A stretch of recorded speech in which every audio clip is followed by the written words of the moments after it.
Hi, this is Mel, and this is how we homeschool.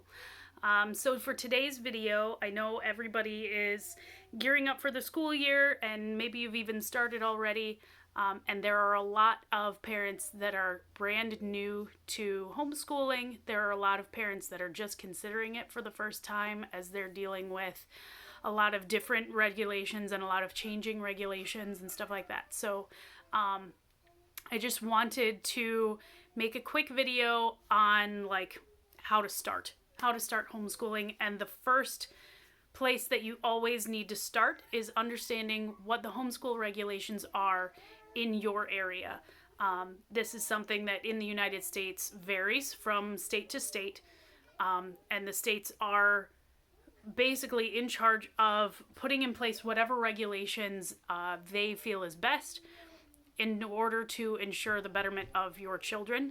So the best thing you can do is go straight to the education.gov website for your state and start looking at those resources. They're legally required to tell you like what the homeschool laws are for you. So you can read through that section, and I do recommend that you do that. It's a good place to start.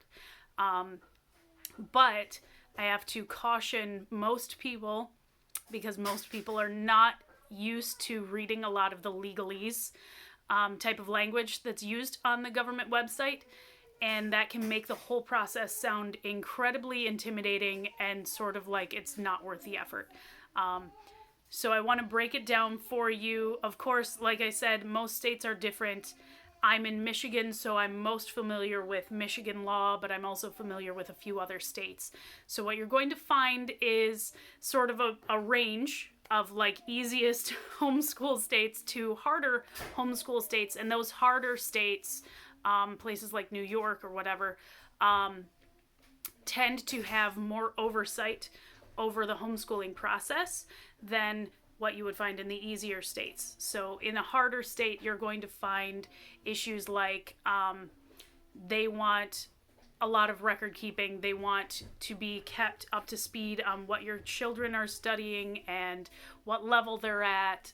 They might want assessments and that kind of thing.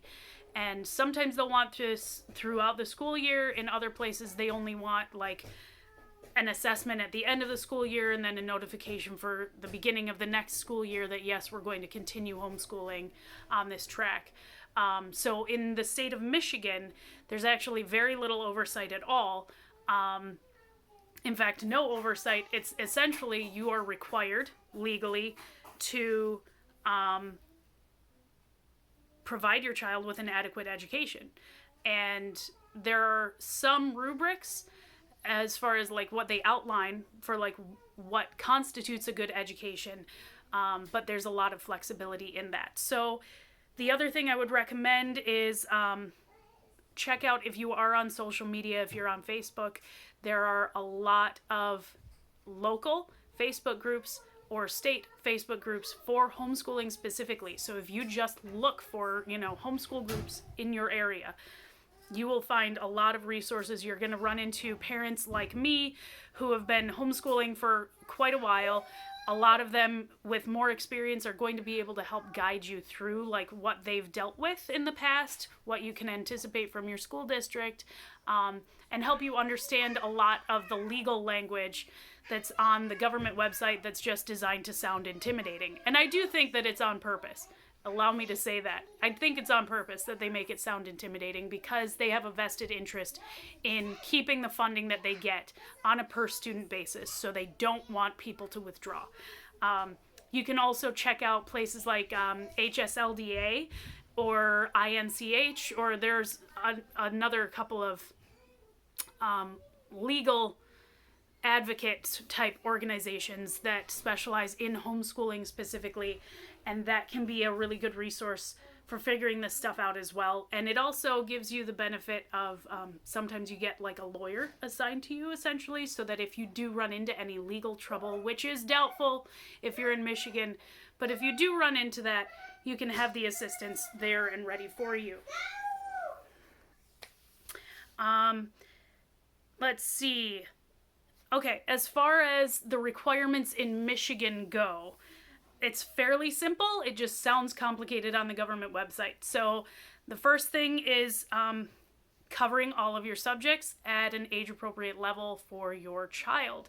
And that's not necessarily determined by age. It can be determined by how well your child does in that subject. And that's a really nice aspect of homeschooling, is that you have that flexibility. Like, you don't have to say, like, my child is 7 years old, so they must be learning a first or second grade curriculum. They must be doing that. That's not necessarily true.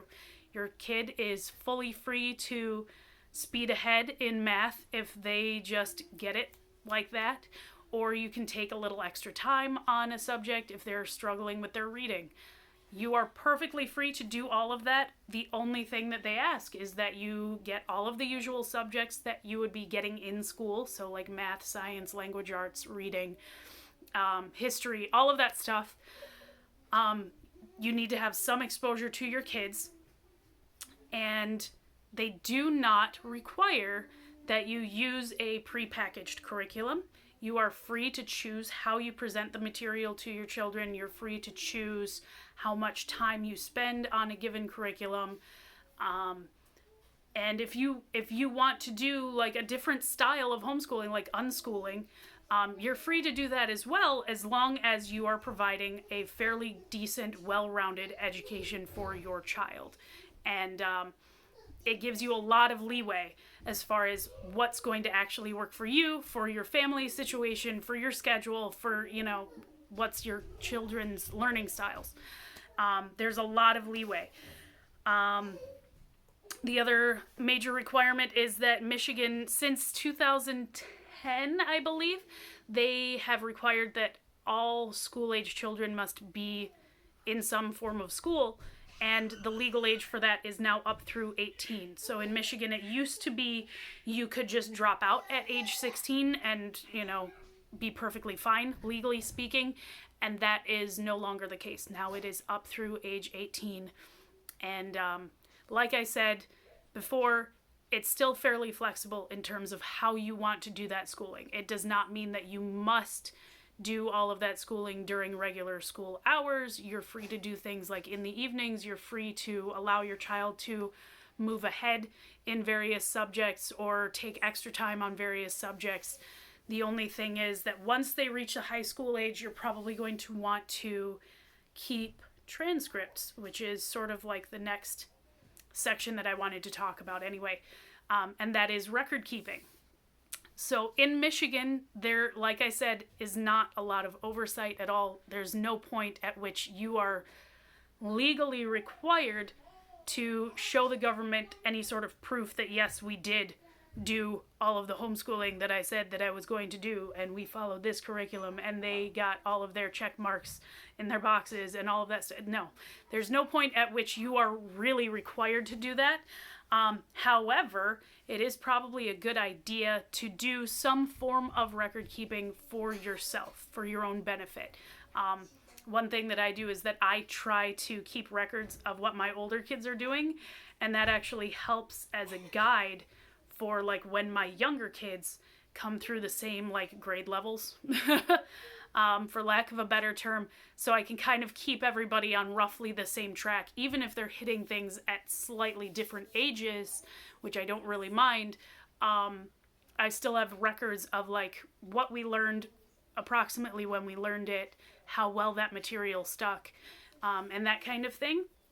And some of the different organizations that you can go to will also help you with that record keeping. Like if you get Seton Homeschool, for instance, they have prepackaged curricula, which is really helpful for some families because you just don't know where to start. But they also help keep track of all of your grading and stuff for you so that they have your records and you can look at them anytime you need to. You also have the option of just doing it for yourself. You can start, a spreadsheet if you want to, or if you prefer paper, you can do it on paper. And that's all perfectly fine.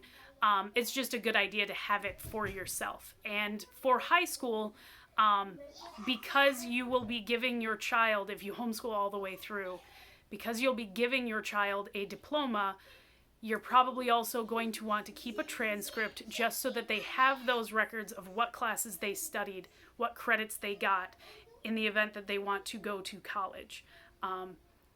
And you can have them take things like the ACT, the SAT, whatever other standardized tests you want them to take, just to prove that they got to a level of expertise that's acceptable. But a transcript will really help in terms of proving that, yes, they got all of the science classes that were normally expected. Yes, they got all of the language classes or the English classes or whatever else is required for them to go to college if you wanted them to go to college. You can also choose to enroll them in, there's more and more programs coming out, things like technical middle colleges, sort of, where they are essentially of high school age, but able to take some of their classes part-time through like local community colleges and stuff like that. So they're actually like fulfilling high school credits, but also getting college credit at the same time. And that can make things easier for them later on when it comes to attending college full-time, because they've already got it started, which is really, really helpful. The last thing to talk about is how to notify that you are homeschooling. Now, this only applies in Michigan if your children have already been in public school, or any school, really. So there's the truancy issue, which is essentially that, yes, through the age of 18, you're required to make sure that your school-age children are receiving some type of schooling. And the schools normally keep track of that for you, and most parents are familiar with this. Like, if you rack up X number of absences, you start getting angry letters from the school district and that kind of thing. And that's related to truancy. So in order to prevent any sort of truancy charge, it is recommended that you notify your school that you are withdrawing your child or children in order to avoid that. Now, legally speaking, you are not required to tell them that you are homeschooling. You're not required to tell them what school district you're transferring to if you were doing that. You're not required to give them what curricula you're using, what's your plan, or any of that information. You're not required to do any of it. You are only notifying them as a courtesy, and so that you can avoid the truancy charge. So what we normally recommend is that you do this in writing through an email that they can respond to directly, and you can save that email, or through a certified letter that requires the recipient to sign for the letter, and then that receipt gets mailed back to you so that you have some kind of proof, documented proof that yes, they actually received it. And that is just so that in the event that truancy does come up, you can show them this proof, like a printed off email or that signed card that says, yes, I told them, I gave them whatever information legally they needed, and yes, I can prove that they received it. And then it's all taken care of, essentially. And that takes care of that, really. So if you are not sending your kids to school at all, like if your children are kindergarten age or whatever, and you are just homeschooling for the first time, there is no one that you need to notify. You're just free to start. But if you are withdrawing your children from a school district, it's just best to let them know. There are times when the school district will try to get in touch with you and sort of put some pressure on you. They might ask for additional information, like where do we send your child's transcript or that kind of thing. And you can just have them send it to your home.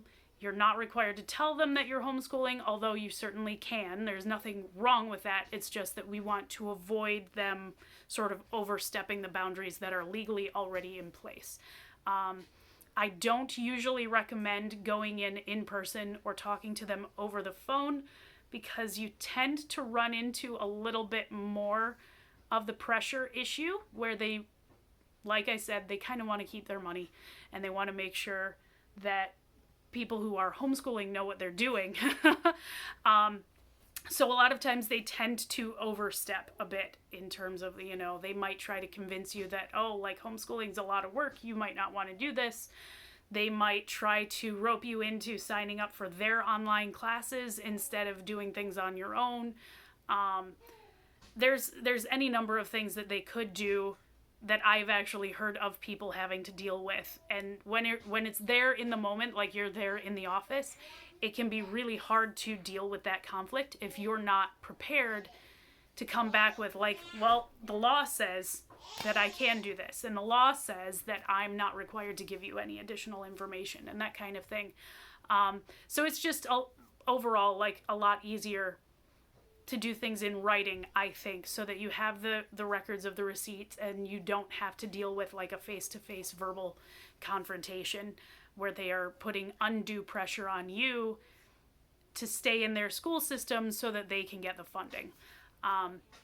So I think that's like the basics for how to get started. Oh, also, you can withdraw your kid at any time. Like during the summer is ideal, but really, like if you start this school year and you decide, no, my kid's having a really hard time, you do not need to wait until the end of the school year before withdrawing them. You don't even need to wait until the end of the quarter. You can withdraw them at any time, and legally there's nothing that they can do to stop you. Like I know a lot of parents try to wait and put it off just to make the transition easier a little bit, but you're not legally required to do that at all. So yeah. So anyway, this is Mel. This is how we homeschool. And if you have any questions, please let me know. Bye.